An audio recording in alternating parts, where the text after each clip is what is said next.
Halo semuanya, selamat datang di Kisah Bijaksana. Kali ini kita akan membagikan sebuah kisah yang sangat penting. Sebuah kisah yang sederhana, tapi sangat menarik. Karena di dalam cerita ini ada pelajaran yang bisa mengubah hidup kita dan orang lain ke arah yang lebih baik. Ini bukan sekedar cerita biasa, ada pesan besar di baliknya. Pesan yang harus sekali kamu dengar, setidaknya sekali seumur hidup. Jadi simak sampai akhir, karena bisa jadi kisah ini akan menjadi titik balik hidupmu.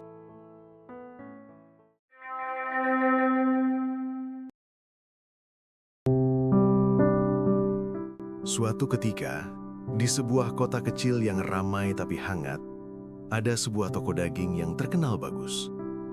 Toko itu tidak terlalu besar, tapi selalu ramai pembeli karena kualitas dagingnya bagus dan pelayanannya cepat. Pemiliknya bernama Tuan Mirko, seorang tukang daging yang sudah berjualan lebih dari 20 tahun. Orangnya tegas, agak galak kalau lagi capek, tapi sebenarnya baik. Setiap hari, Tuan Mirko selalu berdiri di balik etalase kaca, memotong daging, menimbang pesanan, dan sesekali bercanda dengan pelanggan tetap. Hari itu menjelang sore, toko mulai sepi karena sudah mendekati jam tutup. Tuan Mirko sedang merapikan pisau dan menutup sebagian etalase. Ketika tiba-tiba, krek, pintu toko terbuka sedikit. Tuan Mirko menoleh cepat, dan yang masuk ternyata bukan manusia, melainkan seekor kucing. Kucing itu bukan kucing kecil lucu yang biasa minta makan. Ini kucing yang kelihatannya sudah dewasa, bulunya rapi, dan matanya tajam seperti kucing yang tahu apa yang dia lakukan. Kucing itu berjalan pelan, menatap ke arah etalase daging, lalu menatap Tuan Mirko. Tuan Mirko langsung mengangkat alis. Loh, kucing dari mana ini? Biasanya kucing-kucing liar cuma berkeliaran di depan toko, berharap dapat tulang. Tapi yang ini malah masuk dengan santai, seperti seorang pelanggan. Tuan Mirko mengambil kain lap dan mengibas-ngibas udara. Hus, keluar, ini bukan tempat main. Kucing itu tidak melawan, tidak mengeong juga. Ia cuma diam sebentar, lalu berbalik dan keluar. Tuan Mirko menghela napas. Nah, gitu dong. Tuan Mirko kembali merapikan barang. Tapi baru beberapa menit kemudian, krek, pintu terbuka lagi. Tuan Mirko menoleh, dan kucing itu balik lagi. Tuan Mirko mulai kesal. Hus, saya bilang keluar. Tapi kali ini, kucing itu tidak langsung pergi. Ia melangkah lebih dekat ke meja kasir, lalu menjatuhkan sesuatu di lantai. Tuan Mirko melihat benda itu, sebuah kertas kecil yang terlipat. Tuan Mirko terdiam. Apa ini? Kucing itu juga tidak kabur. Ia duduk tenang, menatap Tuan Mirko seolah berkata, baca saja. Karena penasaran, Tuan Mirko mengambil kertas itu dan membukanya. Tulisan di situ rapi, jelas, seperti tulisan orang dewasa. Isinya, Pak, boleh minta 12 sosis dan 1 paha kambing. Terima kasih. Tuan Mirko membatu beberapa detik. Hah? Dia menatap kucing itu. Kucing itu hanya berkedip pelan. Lalu Tuan Mirko sadar, di mulut kucing itu ada sesuatu lagi. Kucing itu membuka mulut sedikit, dan jatuhlah sebuah uang kertas. Tuan Mirko mengambilnya, uang yang cukup untuk membayar pesanan di kertas itu. Tuan Mirko benar-benar tidak percaya. Ini serius. Dia mengangkat uang itu, memastikan itu bukanlah mainan. Dan ternyata uang itu asli. Dia menatap kucing itu sekali lagi, lalu menatap kertas pesanan. Kucing itu tetap diam, sabar, tidak gelisah. Tuan Mirko mulai merinding. Ini kucing kok kayak manusia ya? Akhirnya, Tuan Mirko mengangguk pelan, seperti menerima pesanan. Oke, 12 sosis dan paha kambing ya. Tuan Mirko pun bekerja cepat. Ia ambil sosis satu persatu, menghitung dengan teliti. 1, 2, 3, sampai 12. Lalu ia ambil paha kambing yang ukurannya pas. Semua dimasukkan ke dalam kantong, diikat rapi agar tidak jatuh. Tuan Mirko kembali ke kucing itu, lalu memberikannya. Kucing itu berdiri, lalu membuka mulut, dan Tuan Mirko memasukkan kantong belanja itu pelan-pelan ke mulutnya. Aneh memang, tapi kucing itu kuat. Ia menggigit pegangan kantongnya dengan mantap. Sebelum pergi, kucing itu bahkan seperti mengangguk sedikit. Tuan Mirko masih bengong. Kucing itu berjalan keluar toko dengan tenang. Tuan Mirko menatap punggung kucing itu sampai hilang di luar. Lalu, Tuan Mirko melihat jam. Jam 5 sore, sudah waktunya tutup. Namun mengingat kucing aneh tadi, rasa penasaran Tuan Mirko tiba-tiba meledak. Kalau aku ikut, aku bakal tahu kucing itu dari mana.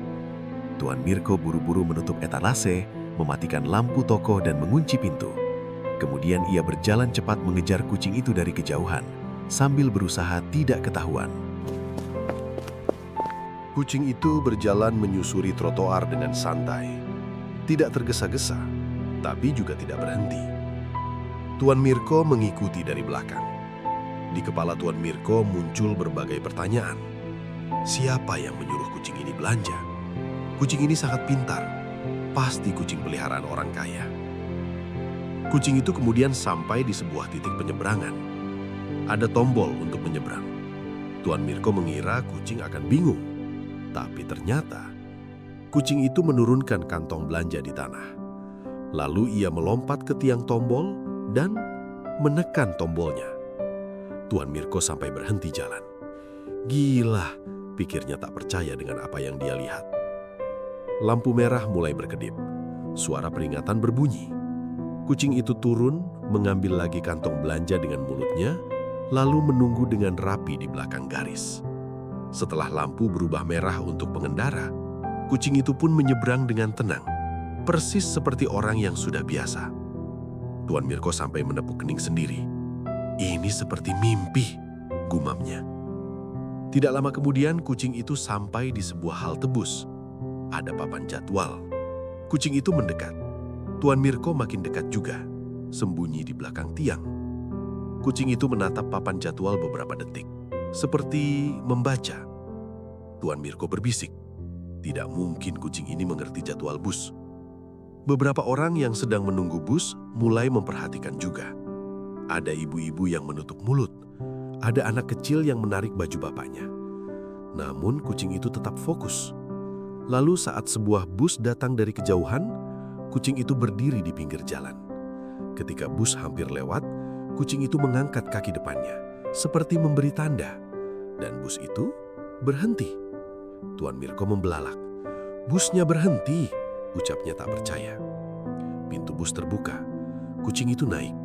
Tuan Mirko ikut naik juga, pura-pura jadi penumpang biasa. Di dalam bus semua orang memperhatikan kucing itu. Ada yang tertawa kecil, ada yang kaget. Ada yang langsung mengeluarkan HP dan merekam. Tapi yang paling gila, kucing itu mendekati kondektur. Lalu ia menunduk ke pinggangnya, dan ternyata ada semacam tali kecil seperti sabuk. Di situ tergantung sesuatu. Kucing itu mengangkatnya. Itu adalah tiket bus.